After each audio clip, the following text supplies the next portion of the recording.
Minnesota is recognized.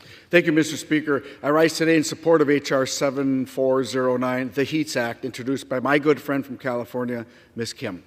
This is an important piece of legislation that will increase our energy security and reliability and help lower energy costs for Americans across this great nation. As is the case with much of our domestic energy production, geothermal energy is often developed on checkerboard parcels of land. Such a project often has a footprint encompassing federal, state, and private lands.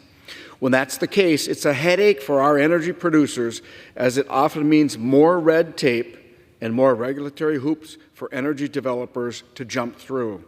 These duplicative regulatory requirements increase the time it takes to get projects online, along with price tags for these projects to get moving. Ultimately, that means higher energy costs for the American people.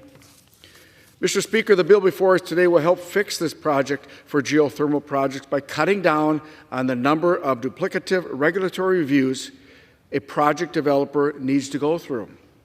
This bill would prevent the BLM from having to permit geothermal wells on state and private lands where the federal government holds an ownership interest of less than 50% of the geothermal estate. These projects, which have already gone through a rigorous state permitting process, would not be bogged down by the duplicative and burdensome federal process.